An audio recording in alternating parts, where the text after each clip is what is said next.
എന്താ ഇവിടെ പരിപാടി? ചേച്ചി ഒരു കാര്യം ചോദിക്കട്ടെ, ഈ നാട് ഞാൻ എടുക്കുവന്ന് ട്രംപ് ഊണിൽ ഉറക്കത്തിലും പറയുന്ന ഗ്രീൻലാൻഡ് ഇപ്പോ ഡെൻമാർക്കിന്റെ കയ്യിലല്ലേ? അതിനാണോ ഈ ഡെൻമാർക്കിന്റെ മാപ്പൊക്കെ എടുത്തു വെച്ചുകൊണ്ടിരിക്കുന്നത്? ഈ ഡെൻമാർക്കിന്റെ കാര്യം പറഞ്ഞാൽ ശരിയാണ്, ഇപ്പം ഡെൻമാർക്കിന്റെ ഉടമസ്ഥതയിലാണ്, ആ രീതിയിലുള്ള പ്രശ്നങ്ങളൊക്കെ വന്നു. പക്ഷെ കഴിഞ്ഞ ആഴ്ച ഡെൻമാർക്കിൽ വേറൊരു കാര്യം നടന്നു. ഒരു കല്യാണ കഥ കേട്ടായിരുന്നോ? കല്യാണ കഥയോ? ആ, ഡെൻമാർക്കിലെ ഒരു യുവാവും യുവതിയും അവരിങ്ങനെ കല്യാണം കഴിക്കാൻ ശ്രമിക്കുന്നു. അപ്പോൾ നമ്മളിപ്പോൾ ഈ കല്യാണമൊക്കെ കഴിക്കുമ്പോൾ കുറേ നാൾ മുമ്പ് പ്ലാൻ ചെയ്യത്തില്ലേ, കല്യാണത്തിന് അങ്ങനെ വേണം ഇങ്ങനെ വേണം എന്നൊക്കെ. അപ്പോൾ ഇവർ വിചാരിച്ചു കല്യാണത്തിന് സാധാരണ ഒരു പ്രതിജ്ഞ പറയുമല്ലോ, എന്നാൽ പിന്നെ എന്താ കുറച്ചും കൂടെ ലൈറ്റായിട്ട് കുറച്ചുകൂടെ വൈബുള്ള ഒരു പ്രതിജ്ഞ ആയിക്കൂടെ. ChatGPTയോട് ഇവർ ചോദിച്ചു ഞങ്ങളുടെ കല്യാണത്തിന് നല്ല ലൈറ്റ് ഹാർട്ടഡ് ആയിട്ടുള്ള വൈബുള്ള പ്രതിജ്ഞ വേണമെന്ന്. അപ്പോൾ ChatGPT നല്ല ഭംഗിയായിട്ട് അതൊക്കെ അടിച്ചു കൊടുത്തു. പക്ഷേ സംഭവിച്ചത് എന്താണ്, അവസാനം കുറേ കഴിഞ്ഞപ്പോൾ ഈ സ്വോള എന്ന് പറയുന്ന ഡാനിഷ് സിറ്റിയിൽ, ഡെൻമാർക്കിലെ സിറ്റിയിലാണ് ഇത് നടന്നത്. അവിടുത്തെ ഒരു ജഡ്ജി പറഞ്ഞു ഇവർ ഈ പറഞ്ഞ സാധനങ്ങളൊന്നും തന്നെ ഡെൻമാർക്കിന്റെ നിയമം അല്ലെ അവരുടെ ചട്ടങ്ങളിലുള്ള ഒരു കാര്യം ഈ പ്രതിജ്ഞയിലില്ല, ChatGPT എഴുതി കൊടുത്ത സാധനത്തിലില്ല. അതുകൊണ്ട് തന്നെ ഈ കല്യാണം രജിസ്റ്റർ അല്ല, ആ രജിസ്ട്രിയിൽ നിന്ന് ഈ കല്യാണം മാറ്റണം, കല്യാണം ഞാൻ റദ്ദാക്കിയിരിക്കുന്നു എന്ന് പറഞ്ഞു. പക്ഷേ ഡെൻമാർക്കിന്റെ നിയമം അനുസരിച്ച് വിവാഹ പ്രതിജ്ഞയിൽ പറയേണ്ട കാര്യങ്ങളൊന്നും ഈ ലൈറ്റ് ഹാർട്ടഡ് പ്രതിജ്ഞയിലില്ലായിരുന്നു. അപ്പോൾ അങ്ങനെയാണ് ഡെൻമാർക്കിലെ കാര്യങ്ങൾ. ഞാൻ ഇങ്ങോട്ട് വന്നപ്പോൾ കയ്യിൽ നല്ലൊരു വാച്ച് എടുക്കുന്നുണ്ടല്ലോ, അടിപൊളിയാണല്ലോ. ഇത് ഇവിടുന്ന് നല്ല ചേച്ചി ഇത് എനിക്ക് ക്രിസ്മസിന് എനിക്ക് ഗിഫ്റ്റ് കിട്ടിയത്, എനിക്ക് കുറേ ഗിഫ്റ്റ് കിട്ടി, അതിൽ കുറച്ചൊക്കെ ഞാൻ ഗിഫ്റ്റ് ചെയ്തു. ഇതങ്ങനെ കിട്ടിയൊരു ഗിഫ്റ്റ് ആണല്ലേ? അപ്പൊ നമ്മൾ ഈ സാധാരണ ഗിഫ്റ്റ് കിട്ടുന്ന ഗിഫ്റ്റ് കിട്ടുന്ന ഒരു സ്വഭാവം നമുക്ക് എല്ലാവർക്കും കിട്ടി. പക്ഷേ കഴിഞ്ഞ ആഴ്ച ഒരു ലോകോത്തര ഗിഫ്റ്റിംഗ് നടന്നു, അതിനെ കുറിച്ച് കേട്ടായിരുന്നു? അപ്പൊ ഈ എല്ലാ ദിവസവും ട്രംപ് രാവിലെ എഴുന്നേറ്റ് വന്ന് എനിക്ക് വേണേ എന്ന് പറയുന്ന ഒരു കാര്യമായിരുന്നു സമാധാനത്തിനുള്ള നൊബേൽ പുരസ്കാരം.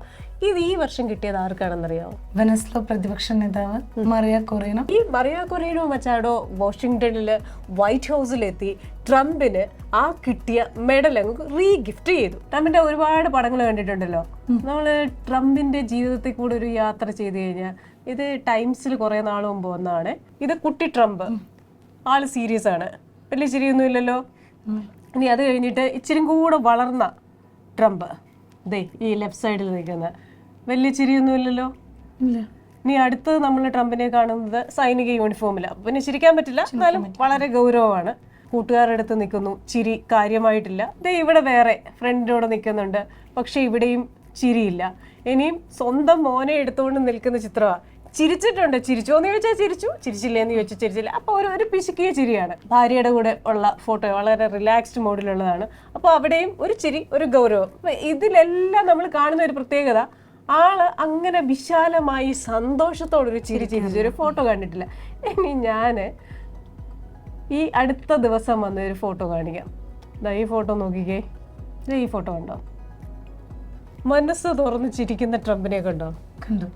ഇത് ഈ ചിരിയുടെ കാരണമാണ് ഈ കയ്യിലിരിക്കുന്ന പുരസ്കാരം, ആ ഒരു ഫ്രെയിമിലിരിക്കുന്നത്. അപ്പൊ ഇതിൽ താഴെ എഴുതി വെച്ചേക്കുന്നത് വെനസ്വേലയുടെ സ്വാതന്ത്ര്യത്തിന് വേണ്ടി ഇത്രയധികം ആത്മാർത്ഥമായിട്ട്, ഇത്രയും സിൻസിയറായിട്ട് പ്രവർത്തിക്കുന്ന ട്രംപിന് ഞാൻ എൻ്റെ നൊബേൽ മെഡൽ സമ്മാനിക്കുന്നു. ഗിഫ്റ്റ് ചെയ്തു, അതെ എന്നാണ് പറഞ്ഞിരിക്കുന്നത്. അപ്പോൾ അത് പിടിച്ചുകൊണ്ട് നിൽക്കുന്ന ട്രംപിന്റെ മുഖത്തെ സന്തോഷം നോക്കിയേ. നൊബേൽ പുരസ്കാരം അങ്ങനെ റീഗിഫ്റ്റ് ചെയ്യാൻ പറ്റുമോ? പറ്റില്ല. കാരണം നൊബേൽ പുരസ്കാര സമിതി ഇതൊക്കെ കഴിഞ്ഞപ്പോൾ ഇത് മൊത്തത്തിൽ കണ്ടപ്പോൾ എല്ലാവർക്കും ഒരു കൺഫ്യൂഷനായി. വൈറ്റ് ഹൗസിൽ സാധനം ഉണ്ടെന്ന് വൈറ്റ് ഹൗസ് ഉദ്യോഗസ്ഥർ പറയുകയും ചെയ്തു. ഇപ്പൊ ഈ മെഡൽ എവിടെയാന്ന് ചോദിച്ചു കഴിഞ്ഞാൽ, മെഡൽ ഇരിക്കേണ്ടത് മറിയ കൊറീനോ മച്ചാഡോയുടെ വീട്ടിലാണ്, അല്ലെങ്കിൽ റീഗിഫ്റ്റ് ചെയ്തിപ്പോൾ അത് വൈറ്റ് ഹൗസിലാണെന്നാണ് വൈറ്റ് ഹൗസിലെ ഉദ്യോഗസ്ഥർ പറയുന്നത്. അപ്പോൾ ഇതിനകത്തുള്ള പ്രശ്നം എന്ന് പറഞ്ഞാൽ അവർ പറയുന്നത് നൊബേൽ പുരസ്കാരം ഒരാൾക്ക് പ്രഖ്യാപിച്ച് ആ ആൾ വാങ്ങിച്ചു. മറിയ കൊറീനോയ്ക്ക് പോകാൻ പറ്റാത്തതുകൊണ്ട് മകളാണ് ഇത് ഏറ്റുവാങ്ങിയത്. പക്ഷേ ആ പുരസ്കാര ജേതാവ് മറിയ കൊറീനോ തന്നെയാണ്.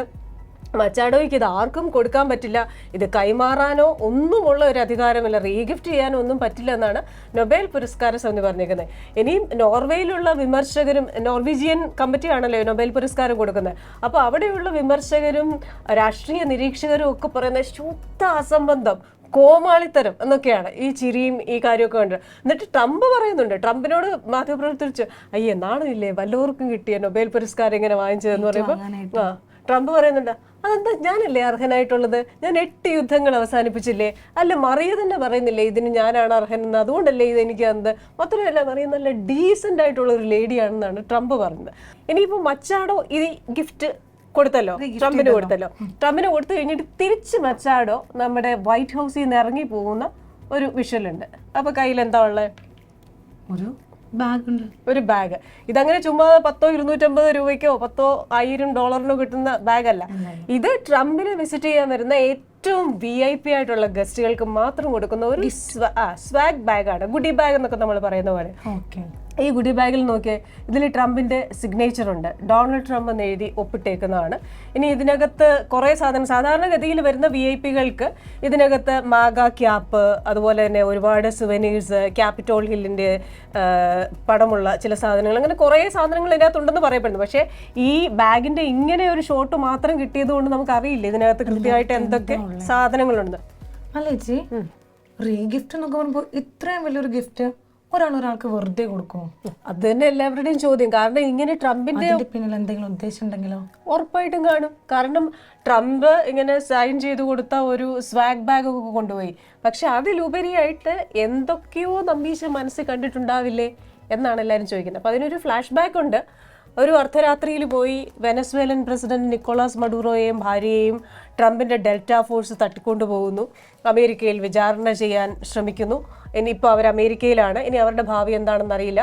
അപ്പോൾ ആ സമയത്ത് മറിയ പറഞ്ഞിരുന്നു, ഞാൻ ഉചിതമായ സമയത്ത് വെനസ്വേലയുടെ പ്രസിഡന്റ് പദം ഏറ്റെടുക്കാൻ തയ്യാറാണെന്ന്.